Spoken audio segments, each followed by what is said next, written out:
Selamat pagi anak-anak. Berjumpa lagi dengan Ustazah dalam pembelajaran tematik. Sebelum pembelajaran dimulai, hayya bina nadadarsana biqiraatil basmalah. Bismillahirrahmanirrahim. Nah, langsung saja untuk pembelajaran kali ini silakan menyimak video ini hingga selesai. Selamat menyaksikan. Oke, kali ini kita akan mempelajari tentang tema 2, subtema 4, pembelajaran 1, 2, dan 3 tentang menyayangi hewan. Ananda sudah menyiapkan bukunya?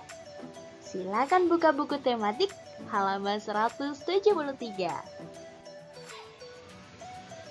Pada pembelajaran bahasa Indonesia, kali ini kita akan mempelajari cara menyusun daftar pertanyaan dalam wawancara. Sebelum melakukan wawancara, kita sebaiknya mempersiapkan daftar pertanyaan terlebih dahulu. Nah, daftar pertanyaan harus disiapkan agar wawancara terlaksana dengan baik. Daftar pertanyaan ditulis menggunakan kata-kata yang baku. Daftar pertanyaan dapat disusun menggunakan kata tanya apa, di mana, kapan, siapa, mengapa, dan bagaimana. Berikut ini Ustazah telah merangkum fungsi setiap kata tanya. Kata tanya apa berfungsi menanyakan sesuatu atau peristiwa. Sedangkan kata tanya siapa berfungsi untuk menanyakan orang. Kata tanya di mana berfungsi menanyakan tempat. Kata tanya kapan berfungsi menanyakan waktu. Kata tanya mengapa berfungsi menanyakan sebab. Dan kata tanya bagaimana berfungsi menanyakan cara atau kendala. Nah, selain itu, saat menyajikan informasi dari teks dalam bentuk peta pikiran, kamu telah mempelajari teks hasil wawancara. Wawancara merupakan tanya jawab yang dilakukan oleh pewawancara dan narasumber mengenai suatu topik. Hasil wawancara ditulis menggunakan kata-kata baku. Kata-kata baku adalah kata-kata yang sesuai dengan pedoman umum ejaan bahasa Indonesia. Hasil wawancara juga ditulis menggunakan kalimat yang efektif. Teks hasil wawancara dapat disajikan dalam bentuk peta pikiran. Nah, peta pikiran berisi informasi penting yang ditulis dalam sebuah diagram. Selanjutnya, yakni menuliskan hasil wawancara dalam bentuk tabel. Untuk menemukan informasi penting dalam teks hasil wawancara, kita dapat mengajukan pertanyaan. Nah, pertanyaan yang diajukan dapat menggunakan kata tanya seperti apa, di mana, bagaimana, kapan, siapa, dan mengapa. Selanjutnya, kita menuliskan jawaban dari narasumber menggunakan kata-kata baku dan kalimat efektif. Kalimat efektif memudahkan pembaca untuk memahami tema yang dibicarakan. Selanjutnya, yakni pembelajaran matematika. Kali ini kita akan membahas tentang pecahan sederhana, yakni setengah, 1/3, dan 1/4. Pecahan itu apa sih Ustazah? Pecahan merupakan bagian dari kesatuan atau keseluruhan. Bilangan pecahan dapat digunakan untuk menanyakan suatu bagian dari benda utuh. Pecahan juga dapat digunakan untuk menanyakan suatu bagian dari sekelompok benda. Pecahan dinyatakan dalam bentuk A per B dengan A dan B bilangan cacah, serta B tidak sama dengan 0. Pada pecahan A per B, A disebut pembilang, yang atas disebut pembilang, dan B disebut penyebut, yang bawah disebut penyebut. Perhatikan ilustrasi tentang pecahan berikut ini. Petugas kebun binatang sedang mempersiapkan makanan untuk burung pemakan buah-buahan. Nah, buah yang dipersiapkan yakni buah pepaya.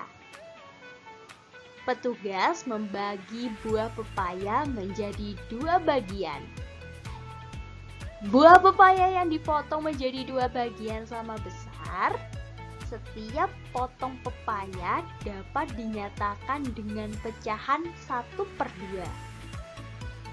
1/2 atau biasa disebut dengan setengah.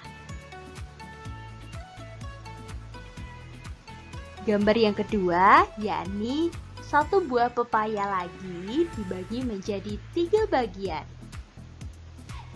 Sebuah pepaya dipotong menjadi 3 bagian sama besar, dan setiap potongan pepaya dapat dinyatakan dengan pecahan 1/3. Atau disebut juga dengan 1/3.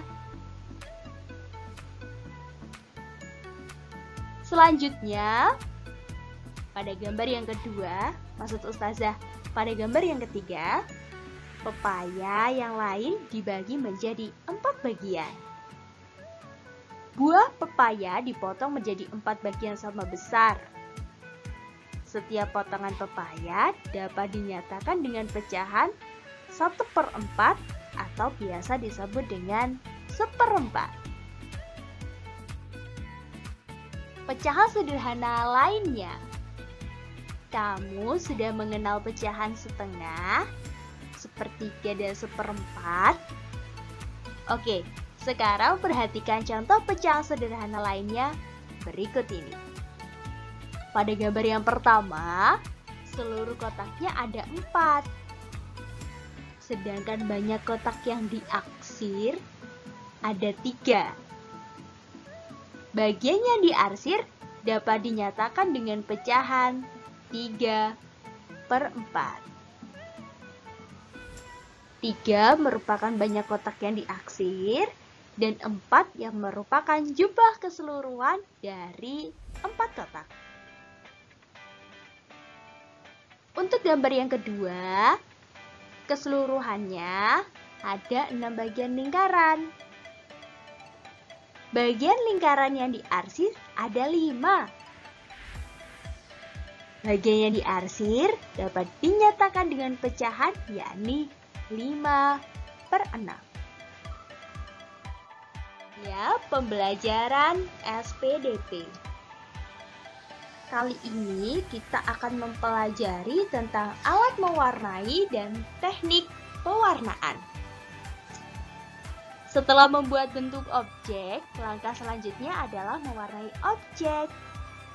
Alat untuk mewarnai antara lain pensil warna, krayon, cat air, dan cat minyak. Ada beberapa teknik pewarnaan, yakni teknik basah dan teknik kering. Teknik basah adalah mewarnai dengan menggunakan air atau minyak sebagai pencampuran untuk pewarna. Pewarna yang digunakan dalam teknik basah antara lain cat air dan cat minyak. Adapun alat bantu yang digunakan yakni kuas dan palet. Sementara teknik kering adalah mewarnai dengan langsung menggoreskan pewarna. Pewarna yang digunakan contohnya pensil warna dan krayon.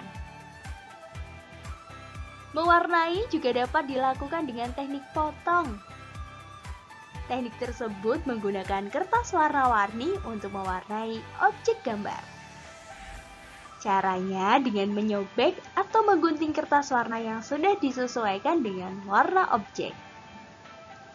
Setelah itu, potongan kertas ditempelkan pada objek gambar sampai seluruh objek gambar tertutupi kertas warna.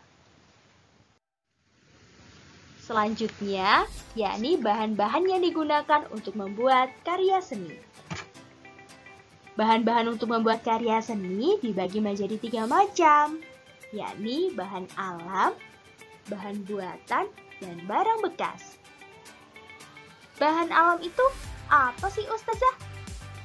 Bahan alam adalah bahan yang berasal dari alam, misalnya daun, biji-bijian, kayu, dan bambu. Adapun kelebihan bahan alam, yaitu mudah diperoleh dan lebih hemat. Ustazah, kalau bahan buatan itu apa? Bahan buatan adalah bahan yang dibuat oleh manusia. Contohnya seperti plastik, logam, dan besi.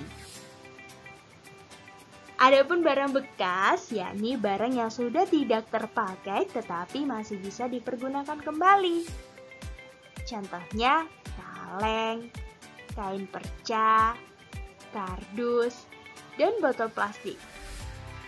Banyak karya seni yang dibuat dari barang bekas karena lebih hemat biaya dan untuk mengurangi sampah di lingkungan.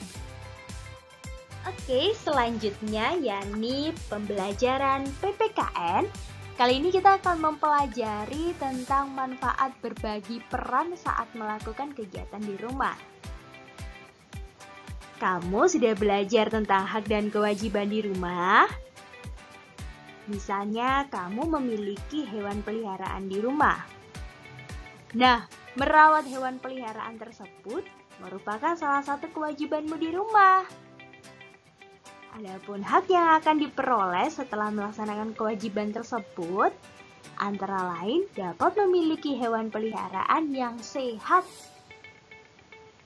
Dan saat melakukan kewajiban merawat hewan peliharaan, kita dapat berbagi tugas dengan anggota keluarga lainnya. Misalnya, ada yang bertugas membersihkan kandang, ada yang bertugas memberi makan, dan ada juga yang bertugas memandikan hewan peliharaan. Banyak manfaat yang kita peroleh dengan bekerja sama dan membagi peran dalam suatu kegiatan. Manfaat tersebut antara lain sebagai berikut. Yang pertama, pekerjaan lebih cepat selesai. Yang kedua, pekerjaan akan terasa lebih ringan. Yang ketiga, memupuk rasa kebersamaan. Dan yang terakhir adalah mempererat hubungan baik antar keluarga.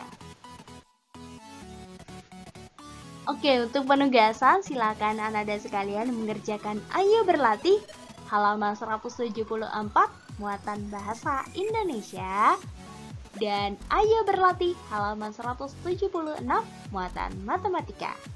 Sekian dari Ustazah. Bye. Sudah pembelajaran tematik pada kesempatan kali ini, semoga memberikan manfaat dan barokah bagi kita semua. Jangan lupa untuk selalu menjaga kesehatan dan mematuhi protokol kesehatan. Sekian dari Ustazah. Baldatun Thayyibatu Warubul Ghafur. Wabillahi taufiq wal hidayah. Warito wa inayah. Wassalamualaikum warahmatullahi wabarakatuh.